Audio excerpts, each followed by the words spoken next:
والصلاة والسلام علی رسول اللہ اما بعد وعن ابی ہریرہ رضی اللہ عنہ قال، ابو ہریرہ رضی اللہ عنہ سے روایت کیا گیا ہے، وہ کہتے ہیں قال رسول اللہ صلی اللہ علیہ وسلم، اللہ کے رسول صلی اللہ علیہ وسلم نے فرمایا، اذا وقع الذباب فی شراب احدکم فلیغمسہ، جس وقت گر جائے مکھی تم میں سے کسی ایک کے پینے میں، فلیغمسہ، پس وہ اس کو ڈبو دے، ثم لینزعہ، پھر وہ اس کو نکال کر باہر پھینک دے۔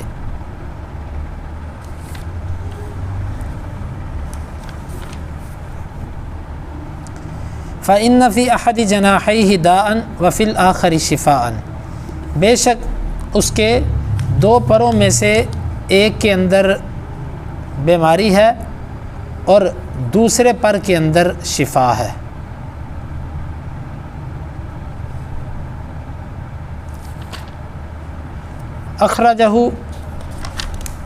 اخرجہ البخاری و ابو داود، اس کو بخاری اور ابو داود نے نکالا ہے۔ وزاد، اور اس نے یہ زیادہ کیا ہے، وَإِنَّهُ يَتَّقِي بِجَنَاحِهِ الَّذِي فِيهِ الدَّاءُ، بے شک وہ بچتی ہے اپنے اس پر کے ساتھ کہ جس میں بیماری ہے۔ اللہ کے رسول صلی اللہ علیہ وسلم نے فرمایا کہ جس وقت مکھی تم میں سے کسی ایک کے پینے والی چیز میں گر جائے، وہ مکھی کو ڈبوئے، پھر اس کو پھینک دے، کیونکہ اس کے ایک پر کے اندر شفا ہے، دوسرے کے اندر وبا ہے، اور جب وہ گرتی ہے تو وہ اس پر کے بل گرتی ہے کہ جس میں بیماری ہے، تو لہٰذا تم اس کا وہ پر بھی اس میں ڈبو دو کہ جس میں شفا ہے، تاکہ بیماری اور شفا دونوں چیزیں برابر ہو کے اس کے جو مضر اثرات پینے میں آئے تھے وہ ختم ہو جائے۔ یہ ہے حدیث کا مفہوم۔ اب اس حدیث مبارکہ سے چند احکامات ثابت ہوتے ہیں۔ پہلی چیز یہ ہے کہ مکھی جس وقت کسی چیز پر بیٹھے تو اس کا مطلب یہ ہے کہ اس کے اندر یہ جو پر لگاتی ہے، جو چیز لگاتی ہے، اس میں بیماری ہوتی ہے، تو کوشش کرنی چاہیے کہ مکھی کو کھانے کے اوپر بیٹھنے نہ دیا جائے۔ اگر وہ پانی والی چیز ہے، اگر تو مکھی اس میں بیٹھ کے اڑ گئی تو پھر تو یقیناً بات ہے آپ اس کو ڈبو سکتے ہی نہیں، لیکن اگر وہ اس میں گری ہے تو پھر ظاہر بات ہے کہ وہ اپنے پر کے بل گری ہے، اور پر کے بل جس میں بیماری ہے اس کے بل وہ گری ہے، تو آپ پھر اس کو ڈبو دیں اور ڈبو کر اس کو باہر پھینک دیں۔ لیکن ایک ہوتا ہے مکھی کا گرنا اور ایک ہوتا ہے مکھی کا چوسنا۔ مکھی جس وقت کوئی چیز چوستی ہے تو اس کو نجس نہیں کہا جا سکتا، کیونکہ کسی چیز کا نجس ہونا اور ہوتا ہے، اور آپ نے اس کے پر کے بارے میں فرمایا کہ اس میں بیماری ہے پر میں، تو جب وہ کسی چیز کو چوستی ہے، پیتی ہے، تو اس سے یہ چیز لازم نہیں آتی۔ یہ حکم خاص ہے گرنے کے ساتھ، واللہ عالم بالصواب۔ دوسری بات یہ ہے کہ پینے والی کوئی بھی چیز ہو، یہ اس کے ساتھ حکم ہے۔ البتہ اگر وہ کھانے والی کسی ٹھوس چیز کے اوپر گرتی ہے تو اگر تو آپ کو اتنی جگہ کا پتہ ہے کہ جتنی جگہ پر وہ آ کر گری ہے، تو پھر آپ ظاہر بات ہے کہ اتنی چیز کو اتار کر آپ استعمال نہ کریں، چھوڑ دیں اس کو۔ باقی گرنے میں اور آ کر عام طور پر اس کے بیٹھنے میں فرق ہوتا ہے۔ پانی کا حکم اس لیے ہے کہ پانی کے اندر اس کے اثرات پانی کی لہروں کے ساتھ جلد منتقل ہو جاتے ہیں پوری چیز کے اندر۔ ٹھوس چیز جو ہوتی ہے اس میں اس کے اثرات منتقل نہیں ہوتے، اسی جگہ پر اس کا اثر رہتا ہے جس جگہ پر وہ آ کر گری ہے۔ تو گرنے میں اور بیٹھنے میں واللہ عالم فرق کیا جا سکتا ہے۔ تو بہرحال یہ بات تو ہے کہ کھانے کو حت الوسع ان سے بچانا چاہیے۔ اگر پینے والی چیز ہے تو پھر اس کو جو ہے وہ ڈبوئیں گے بصورت دیگر، اگر ٹھوس چیز ہے تو اس میں اس کو ڈبوئیں گے نہیں، بلکہ اتنی چیز کو آپ گرا دیں، کاٹ دیں، استعمال نہ کریں۔ یہ شریعت کا حکم ایک بڑے ضرر سے بچانے کے لیے بھی ہے، کیونکہ بعض دفعہ انسان کے پاس پینے کے لیے چیز بہت قیمتی ہوتی ہے، یا چیز قیمتی نہیں ہوتی لیکن بہت تھوڑی مقدار میں ہوتی ہے، تھوڑی ہونے کی وجہ سے وہ چیز قیمتی ہو جاتی ہے، تو شریعت نے ایک یہ احسان کیا کہ اس چیز کو ضائع نہیں ہونے دیا بلکہ اس چیز کو محفوظ رکھا، اس کو ڈبو دے۔ یہاں سے یہ چیز سمجھ آتی ہے کہ انسان کا فائدہ تمام چیزوں کے فائدے پر مقدم ہے۔ اب ظاہر بات ہے جب اس کو ڈبوئیں گے تو عین ممکن ہے کہ مکھی مر جائے، جب وہ مر جائے گی تو اس سے معلوم ہوتا ہے کہ باقی مخلوقات کو انسان کے فائدے کے لیے، انسان کا ضرر ختم کرنے کے لیے مارا جا سکتا ہے، ختم کیا جا سکتا ہے۔ انسان اپنا فائدہ لینے کے لیے دیگر مخلوقات کو مار سکتا ہے، بلا ضرورت نہ مارے۔ بات سمجھ آ رہی ہے؟ مثال کے طور پہ شہد کی مکھی ہے، وہ شہد بناتی ہے، جس وقت وہ شہد بنا رہی ہے تو اس وقت ظاہر بات ہے جب آپ شہد اتاریں گے تو آپ مکھیوں کو اڑائیں گے کسی نہ کسی طریقے سے، تو اس صورت میں کئی مکھیاں مر بھی جائیں گی، لیکن آپ کا اصل مقصد مکھی کو مارنا نہیں ہے، آپ کا اصل مقصد ہے اپنی ذات کو فائدہ پہنچانا۔ تو انسان کے سوا جتنی مخلوقات ہیں اگر ان کو مار کر انسان کو فائدہ حاصل ہوتا ہو، انسانی ضرر دور ہوتا ہو، تو ان کو مارا جا سکتا ہے۔ جس طرح کہ یہاں پر انسان کو فائدہ اس چیز میں تھا کہ وہ مکھی کے دائیں پر کو بھی پوری طرح ڈبو دے، تو ظاہر بات ہے خالی پر تو ڈبویا نہیں جا سکتا، پوری مکھی ڈبوئی جائے گی۔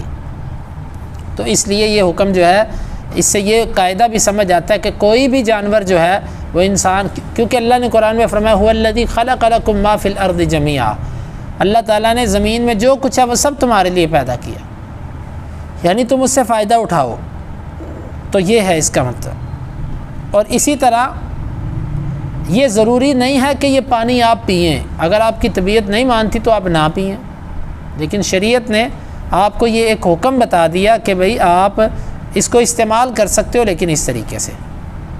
اور اسی طرح یہ حدیث اللہ کے نبی صلی اللہ علیہ وسلم کے نبی ہونے کی اور آپ کی نبوت کی اور آپ کا ایک بہت بڑا معجزہ ہے، بہت بڑی علامت ہے آپ کی نبوت کی، کہ آپ نے 1500 سال پہلے یہ بات بتا دی کہ اس کے ایک پر میں شفا ہے اور ایک میں وبا ہے، اور جب وہ گرتی ہے تو اپنے وبا والے پر سے گرتی ہے۔ تو یہ آج بھی جو ہے وہ آج سائنس یا یہ لوگ اس بات پر پہنچے ہیں، لیکن اللہ کے نبی صلی اللہ علیہ وسلم نے ہزاروں سال پہلے اس چیز کو بتا دیا۔ اب مکھی کے ساتھ اہل علم نے اور چیزوں کو بھی قیاس کیا ہے۔ مثال کے طور پہ وہ کہتے ہیں کہ ہر وہ چیز کہ جس میں خون نہیں ہوتا، دم سائل، بہنے والا خون، جس طرح کہ بھیڑ ہے، بھیڑ جس کو زنبور کہتے ہیں، یا شہد کی مکھی ہے، یا اس سے ملتی جلتی دیگر چیزیں، وہ کہتے ہیں یہ بھی اگر کھانے میں گر جائیں تو ان کا حکم بھی مکھی والا ہے۔ واللہ عالم بالصواب، لیکن میرے ذہن کے اندر صرف ایک چیز ہے کہ مکھی کے بارے میں آپ نے واضح طور پر کہہ دیا کہ اس کے ایک پر میں شفا ہے اور ایک میں وبا ہے، لیکن باقی چیزوں کو جو اس پر قیاس کریں گے تو اس میں ہم زیادہ سے زیادہ یہ کہہ سکتے ہیں کہ اگر وہ گر جائیں تو پانی نجس نہیں ہوتا، لیکن ان کو ڈبونے والا مسئلہ جو ہے نا، یہ واللہ عالم ثابت نہیں ہوتا، کیونکہ یہاں پر ڈبونے کی اصل جو علت آپ نے بیان کی ہے وہ یہ ہے کہ اس کے ایک پر میں شفا ہے اور دوسرے میں وبا ہے۔ یہ تو آپ نے کہہ دیا، ہمیں پتہ چل گیا، لیکن جن چیزوں کے بارے میں آپ نے نہیں بتایا اور ہم ان کو ان پر قیاس کر رہے ہیں، تو اس کو ہم کیسے اس کے ساتھ جوڑ کے کہہ سکتے ہیں ایک میں شفا اور ایک میں وبا ہے؟ بات سمجھ آئی؟ تو اس پہ ہم یہی کہیں گے کہ جو دیگر حشرات ہیں، دیگر جو چیزیں ہیں جن کا ضرر واضح نہیں ہے، اگر وہ گر جائیں تو پھر جو ہے نا آپ ان کو استعمال کر سکتے ہو، ان کو باہر پھینک دو اور استعمال کر لو، کیونکہ ان میں بہنے والا خون نہیں ہے۔ البتہ مچھر یا کوئی ایسی چیزیں کہ جن کے اندر زہر یا کوئی ایسی چیز بڑی معروف ہے، تو ایسی چیزیں جو ہیں آپ ان کو اجتناب ان سے کریں۔ جب کسی بھی چیز کا ضرر غالب ہو تو پھر آپ اس سے بچیں۔ مکھی کے بارے میں بعض اطباء نے یہ بات لکھی ہے کہ اللہ کے نبی صلی اللہ علیہ وسلم کی اس حدیث کو سامنے رکھتے ہوئے بعض اطباء نے کہا کہ اگر کوئی چیز آپ کو کاٹ جائے، بچھو یا بھیڑ یا اس طرح کی چیز کاٹ جائے، اگر آپ مکھی پکڑ کے اس کو اس کاٹنے والی جگہ پر مسل دیں گے نا، آپ کی درد ختم ہو جائے گی۔ یہ بعض اطباء نے یہ بات ذکر کی، واللہ عالم بالصواب۔ ویسے جی ہاں جی، طبیب، حکیم وغیرہ، سائنسدان لوگ،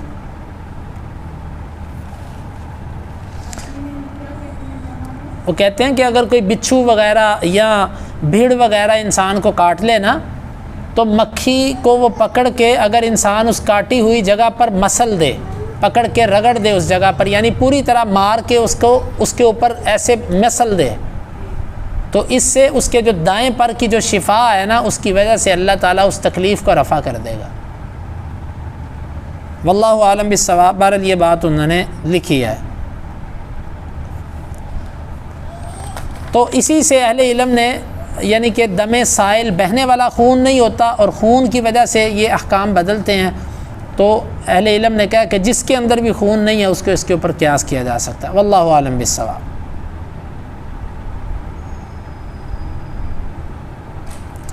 جی کوئی سوال ہے تو آگے چلیں۔ جی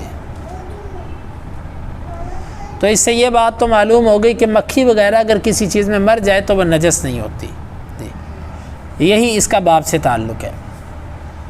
وعن ابی واقد اللیثی رضی اللہ تعالی عنہ قال، ابو واقد اللیثی رضی اللہ عنہ سے روایت کیا گیا ہے، وہ کہتے ہیں قال رسول اللہ صلی اللہ علیہ وسلم، اللہ کے رسول صلی اللہ علیہ وسلم نے فرمایا، ما قطع من البہیمۃ وہی حیۃ فہو میت، جو کاٹ دیا جائے چوپائے سے اس حال میں کہ وہ زندہ ہو پس وہ مردہ ہی ہے۔ اخرجہ ابو داود والترمذی وحسنہ واللفظ لہ، اس کو نکالا ابو داود نے اور ترمذی نے، اور اس نے اس کو حسن قرار دیا ہے، اور یہ لفظ اسی کے ہیں۔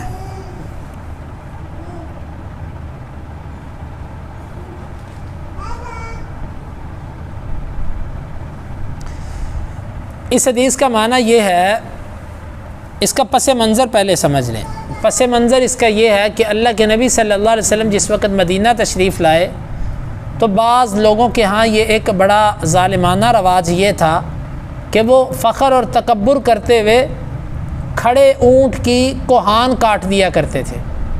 کوہان کاٹ کے کہتے اس کو پکاؤ، یا کسی جانور کا ایک حصہ کاٹ دیا زندہ کا، ذبح کیے بغیر اس کو کاٹ کے کہا چلو بھی اس کو پکاؤ، اور اس کو وہ بڑی بہادری اور ان چیزوں میں شمار کرتے تھے۔ اللہ کے نبی صلی اللہ علیہ وسلم نے فرمایا کہ ما قطع من البہیمۃ، چوپائے میں سے جو کاٹا گیا، وہی حیۃ، اس حال میں کہ اس کو ابھی ذبح نہیں کیا گیا، ذبح کرنے سے پہلے اگر تم جانور کے کسی عضو کو کاٹتے ہو فہو میت، تو وہ عضو کاٹا ہوا ایسے ہے کہ جیسے مردار چیز، جس طرح مردار کو کھانا حرام، اس طرح اس عضو کو کھانا حرام ہے جس کو آپ نے ذبح کیے بغیر جانور کے جسم سے علیحدہ کر دیا۔ بات سمجھ آئی؟ اب اس حدیث مبارکہ سے جو ہے کچھ چیزیں مستثنا ہیں۔ مثال کے طور پہ کوئی جانور جو ہے نا وہ بدک جاتا ہے، بدکنے کا مطلب ہے بے قابو ہو جاتا ہے، آپ اس کے پیچھے بھاگتے ہیں، جس طرح کہ حدیث کے اندر بھی آتا ہے کہ اللہ کے نبی صلی اللہ علیہ وسلم کے زمانے میں ایک جانور اس طرح بھاگا تو صحابہ کرام نے اس کو بھاگ کر تیر کے ساتھ مارا۔ اللہ کے نبی صلی اللہ علیہ وسلم نے فرمایا کہ ان جانوروں کے لیے ایسا بدکنا ہے، اور ان میں سے جو کوئی بدکے اس کے ساتھ تم ایسا ہی کرو۔ اب کوئی جانور بپھر جاتا ہے، وہ بھاگتا ہے، آپ اس کے پیچھے بھاگتے ہو چھری لے کر یا کوئی چیز لے کر، آپ اس کو مارتے ہو کیونکہ وہ قابو ہی نہیں آ رہا، آپ اس کو مارتے ہو۔ اس مارنے کے دوران اگر اس کے جسم کا کوئی عضو کٹ جاتا ہے، مثلا اس کی ٹانگ کٹ جاتی ہے، یا اس کی کوہان یا اس کے جسم کا کوئی عضو تھوڑا سا کٹ کے گر جاتا ہے، اس کے بعد آپ اس کو گراتے ہو اور اس کو ذبح کر دیتے ہو، یہ چیز جو ہے یہ اس سے مستثنا ہے، کیونکہ یہاں پر آپ اس کے عضو کو کاٹنا نہیں چاہتے تھے بلکہ آپ اس کو پکڑنا چاہتے تھے اور بے قابو ہونے کی صورت میں اس کو ذبح کرنا چاہتے تھے، لیکن ذبح تو وہ آپ سے ہو نہیں سکتا، تو آپ نے جس طرح بھی وار کیا وہ چلا، اب جو اس کا کٹ گیا عضو یہ اس صورت سے مستثنا ہے۔ مسئلہ سمجھ آیا؟ دوسری صورت اس کی یہ ہے کہ بعض چیزیں ایسی ہوتی ہیں کہ ان سے وہ چیز اگر جسم کا عضو کاٹا جائے تو وہ حرام نہیں ہوتا. جیسے ہرن ہوتی ہے، ہرن کے بدن سے کستوری جدا کی جاتی ہے، کستوری کاٹی جاتی ہے. یہ جو کستوری ہوتی ہے یہ اس کے جسم کا ایک حصہ ہوتا ہے، بغیر ذبح کیے کاٹی جاتی ہے، تو یہ حرام نہیں ہوتی. کیونکہ در حقیقت اس کی مثال ایسے ہی ہے جیسے انڈا. جیسے مرغی انڈا دے کر انڈے کو اپنے جسم سے جدا کر دیتی ہے نا، تو انڈے کو کھانا اب اس کے جسم کو کھانا نہیں ہوتا. اسی طرح کستوری اس کے جسم کے اندر ایک انڈے کی حیثیت اختیار کر لیتی ہے. تو جب آپ اس کو کاٹ لیتے ہیں تو گویا کہ آپ نے انڈے کو کاٹا ہے، آپ نے اس کے جسم کے عضو کو نہیں کاٹا. سمجھ آئی بات؟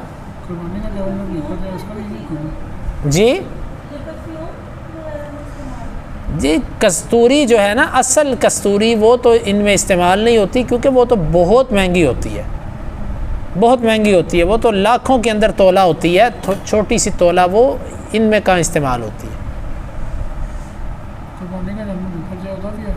جانور قربانی کا بپھرے یا عام جانور بپھرے، جب بے قابو ہو گیا، آپ سے وہ نقصان کر رہا ہے، بندوں کو گرا رہا ہے، ضرر پہنچا رہا ہے، تو اس کا یہی ہے، اس کو ذبح کرو. لیکن اگر کرتے کرتے کوئی عضو کٹ گیا اس کا تو وہ حلال ہے، وہ اس سے مستثنا ہے. اور اسی طرح مچھلی کے بارے میں بھی یہی ہے، کیونکہ مچھلی بھی جو ہوتی ہے، ویسے یہ بہیمہ کا لفظ ہی بتاتا ہے کہ اس میں مچھلی شامل نہیں، کیونکہ بہیمہ عام طور پر بولا جاتا ہے چھپائے کے لیے. اور اسی طرح اس میں شکار بھی مستثنا ہے. مثال کے طور پہ آپ نے کوئی شکار کیا، شکار کو بسم اللہ اللہ اکبر پڑھ کے آپ نے تیر مارا، اس کو تیر لگا، اب شکار زخمی ہو گیا. اب وہ شکار دوڑتا جا رہا ہے آہستہ آہستہ، آپ جاتے ہو، آپ اس کو پکڑنے کی کوشش کرتے ہو، لیکن آپ سے وہ پکڑا نہیں جاتا. آپ تلوار کے ساتھ یا کسی چیز کے ساتھ ایسے اس پر وار کرتے ہو، اس سے اس کے جسم کا کوئی حصہ کٹ جاتا ہے. تو یہ شکار کی صورت بھی اس سے مستثنا ہے، کیونکہ اس کو بھی آپ پہلے بسم اللہ اللہ اکبر پڑھ کے ذبح کے حکم میں لے چکے ہو. تو یہ چند صورتیں ہیں جو اس سے مستثنا کی جائیں گی. اس کے علاوہ اگر زندہ جانور کا کوئی عضو کاٹ دیا جائے اور اس کو ذبح بعد میں کیا جائے تو پہلے کاٹا ہوا جو عضو ہے یہ مردار کے حکم میں ہوگا.